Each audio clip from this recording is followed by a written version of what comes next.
Por su educación, Pablo III estaba penetrado de los ideales del Renacimiento y aunque no compartiese los proyectos de quienes se empeñaban en promover una reforma de la Iglesia, comprendía muy bien que debía prestarles apoyo y convertirlos en el trampolín indispensable para la realización de los ideales admirados por él en la cultura antigua.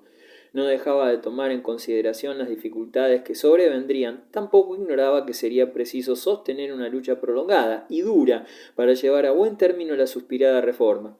En 1535 y 36 el Papa sorprendió a todos al anunciar que admitía en el colegio cardenalicio a cierto número de personalidades notoriamente adictas a la idea de una reforma en el seno de la Iglesia.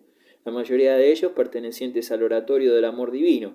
Los más notables eran Contarini, el noble veneciano, universalmente respetado, y el napolitano Carafa, más vigoroso y apasionado, nombramientos con los que Pablo III evidenciaba su desprecio por la secularización que sufrió la curia durante la época dorada del Renacimiento. Régimen interno. La Inquisición. El Papa encargó a los nuevos cardenales la misión de redactar un informe sobre la situación interna de la Iglesia. Los prelados terminaron su tarea en febrero de 1537. El informe constituyó una enérgica crítica acerca de la conducta de los sacerdotes y la situación moral en los conventos. El texto insistía, además, en el hecho de que algunas elevadas funciones eclesiásticas se hallaban en manos de personas totalmente indignas. Otro punto sombrío era la profunda decadencia de la vida monacal. Era preciso reaccionar rigurosamente contra aquella plaga, y así los cardenales reclamaban con energía la expulsión de los religiosos corrompidos y su sustitución por otros, animados de un nuevo espíritu de piedad. El informe afirmaba también que con demasiada frecuencia los legados pontificios utilizaban su poder para lucrar, lo que minaba asimismo la autoridad de la Iglesia. El Papa aprobó el informe y basó en aquellos datos la nueva política interior de su curia. Pablo III mostraba así oficialmente su simpatía hacia los partidarios de una reforma. Luego seguiría ratificándola con una bula promulgada en 1542 que ordenaba la reorganización de la Inquisición. Carafa, inspirador de aquella medida, se había convertido, al morir Contarini en 1542, en el personaje clave del partido reformista. Su episcopado en Chieti, Italia, su labor al frente de la nueva orden de los teatinos y su participación en las actividades del oratorio del amor divino revelaron sus cualidades de excelente organizador y orador elocuente, aunque también adversario implacable y particularmente activo de todos los movimientos antirromanos de la época. Pensando en España, país en el que había residido algunos años, Carafa insistió en el restablecimiento de la Inquisición en toda Europa. En 1542, Pablo III organizó una nueva comisión de cardenales que tomó más tarde la denominación de Sanctum Officium, Santo Oficio, comisión que recibió poderes cuya amplitud no dejaba de ser inquietante. Ejercía funciones de Tribunal Supremo, mantenía autoridad sobre la Inquisición de todos los países y podía designar cuantos funcionarios requiriese para el cumplimiento de su tarea. Además, tenía el derecho a citar ante su tribunal a toda persona sospechosa de herejía, así como condenar a prisión o a muerte a los acusados reconocidos culpables y a confiscar sus bienes. Carafa, que adoptó la iniciativa de restaurar la Inquisición, fue también el jefe de aquella comisión pontificia. Para juzgar la historia de la Inquisición, interesa tener en cuenta la opinión de un imparcial historiador del papado, Ludwig Pastor. Afirma que las medidas adoptadas por la Inquisición durante el reinado de Pablo III fueron relativamente suaves, pero tampoco puede negar que fueron mucho menos clementes cuando Carafa sucedió a Pablo III con el nombre de Pablo IV. Entonces, dice, comenzó un régimen de terror que llenó de espanto a todos los romanos. El índice de libros prohibidos. En 1559 se creó el famoso Index Librorum Prohibitorum, catálogo de libros cuya lectura está en principio prohibida a causa de los peligros que pueden representar para la fe y las costumbres. Con ello, el Papa trataba de asestar el golpe de gracia a los escritos heréticos. Todo el mundo tenía plena facultad de llevar ante el tribunal de la Inquisición los libros que considerase peligrosos para la fe católica y, tras un examen, las obras podían ser inscritas en el catálogo y recogidas. La literatura de todos los países quedó así sometida a una severa inspección, y los eruditos y los libreros se quejaron de las nuevas prescripciones, sin el menor resultado. Leer los libros puestos en ese índice exponía sanciones inexorables, pero llegaron tan numerosas denuncias a los tribunales que los jueces difícilmente podían examinarlas todas. En los tiempos que corremos, un cristiano sincero no puede confiar en morir en su cama. La frase, pronunciada por un ferviente católico, caracteriza a las claras la angustia provocada por la entrada en vigor del régimen de la Inquisición, que fue evidentemente una de las armas más temibles del arsenal de la Reforma católica. Esta reclutó nuevas fuerzas en las filas de dos órdenes de reciente creación, más en consonancia con los nuevos tiempos, los teatinos y los jesuitas. La primera fue creada por Cayetano de Thiene, miembro del Oratorio del Amor Divino, universalmente conocido por su piedad y humildad, a quien el Papa había permitido en 1524 realizar uno de sus más caros deseos, fundando una nueva orden integrada por sacerdotes jóvenes. Su nombre procede de la diócesis de Carafa, Teato, nombre antiguo de la ciudad de Chieti. La orden era de tipo netamente aristocrático. Sus miembros eran jóvenes electos entre las mejores familias del país, que prometían vivir en la pobreza más absoluta por la severidad de sus reglas. La orden gozó pronto de gran consideración e influencia. Los teatinos prosperaron pronto, gracias al apoyo de Carafa, y adquirieron gran importancia. La orden de los teatinos había nacido del Oratorio del Amor Divino, la de los jesuitas, cuya historia es muy diferente. Alcanzaría significación aún más profunda para la Reforma católica, y no sólo por el influjo que ejerció en las clases sociales elevadas y en el campo de la investigación, sino también por sus misiones en lejanos y desconocidos países. La Compañía de Jesús, un caballero andante, a lo divino. En 1521, un reducido contingente español recibió la orden de defender la plaza de Pamplona, en Navarra, contra un ejército francés. Se trataba de una misión desesperada. Los oficiales decidieron capitular, salvo un caballero llegado de las montañas del Golfo de Vizcaya, quien alegaba que un verdadero vasco no se rinde jamás. Aunque se llamaba Íñigo, la historia lo conoce por el de Ignacio de Loyola.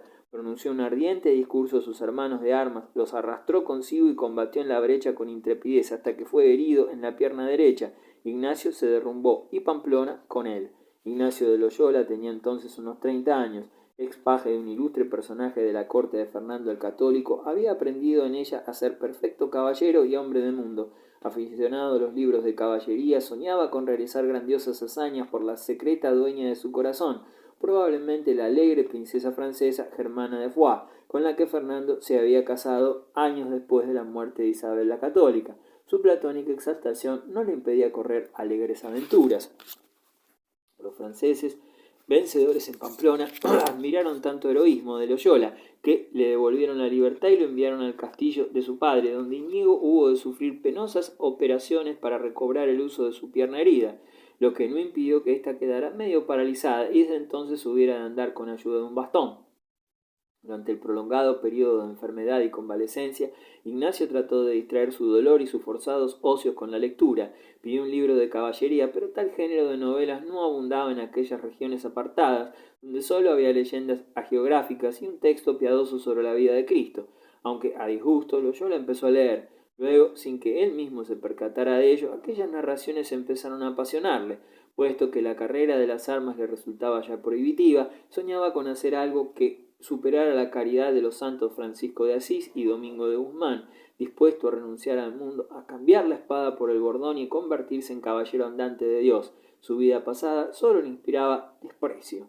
Siguió un periodo de riguroso examen de conciencia. Lutero había necesitado 7 años para lograr la paz de su alma y otros 4 para dar a sus nuevas concepciones religiosas su forma definitiva. Solo algunos meses de lucha espiritual bastaron a Loyola para llegar al extremo opuesto.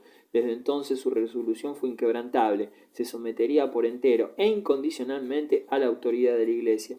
Estudios de Ignacio de Loyola. Practicando el ascetismo, ejerció su voluntad hasta llegar a ser por completo dueño de sí mismo, de sus emociones, de su comportamiento y de toda su personalidad. Jamás se le escaparía una palabra superflua. Loyola ejemplifica en forma extraordinaria cuánto puede hacer adelantar el hombre los límites de su capacidad para emplearse a fondo en un terreno determinado. Además, vigilaba cuidadosamente sus esfuerzos en el sendero de la virtud, llegando incluso a establecer un gráfico diario de sus progresos. Comprendiendo que debía perfeccionar su cultura si pretendía algún día dirigir las almas de los demás, se consagró al estudio del latín a la edad de 31 años. Luego amplió conocimientos en las universidades de Alcalá y de París. Al propio tiempo mendigaba de los demás lo poco que necesitaba para vivir. Calvino estudiaba en París en la misma época que Loyola, y no deja de ser interesante meditar acerca de un imaginario contacto entre espíritus tan diametralmente opuestos. La teología no era el único terreno al que Loyola consagraba sus esfuerzos, pretendía también compenetrarse con la esencia del humanismo. Sus estudios lo maduraron hasta tal punto que muy pronto consiguió adeptos extraordinariamente adictos a su persona. Loyola obligaba a sus discípulos a practicar aquella especie de ejercicios espirituales que él mismo se imponía cada día. Al principio, la materia prima humana podía mostrarse bastante reticente. No obstante, Loyola pudo formarla gracias a su voluntad de hierro y una labor tenaz y constante. La caballería ligera de la Iglesia. Una mañana de agosto de 1534, Ignacio logró un resultado halagüeño. En compañía de 6 discípulos subió a la capilla de Montmartre, entonces pequeña localidad campesina en las afueras de París. Asistieron a misa, pronunciaron los 3 votos monásticos y juraron peregrinar a Jerusalén a fin de atender y asistir a los musulmanes convertidos. Aquella mañana de agosto, la pequeña iglesia de Montmartre era testigo del nacimiento de una nueva institución, los jesuitas. Como la guerra entre Venecia y los turcos les impidió realizar este proyecto, los 7 jóvenes decidieron entonces ofrecer sus servicios al Papa. Con todo, Ignacio hubo de vencer aún muchas dificultades antes de lograr su objetivo. Los jesuitas no vestían hábitos de clero regular como los frailes y monjes. La Iglesia romana lo consideró durante algún tiempo como sospechoso de intenciones heréticas. En diversas ocasiones fue hospedado en los malolientes calabozos de la Inquisición. Una vez estuvo en ellos casi 1 mes y medio, hasta que en 1540, libre de toda sospecha, recibió del Papa la aprobación de su instituto, la Societas Jesu, o Compañía de Jesús, como la llamaba Loyola, que se asignó como misión primordial profundizar en la vida espiritual en el seno de la Iglesia, en segundo lugar, propagar la fe católica romana y, por último, extirpar por completo la herejía.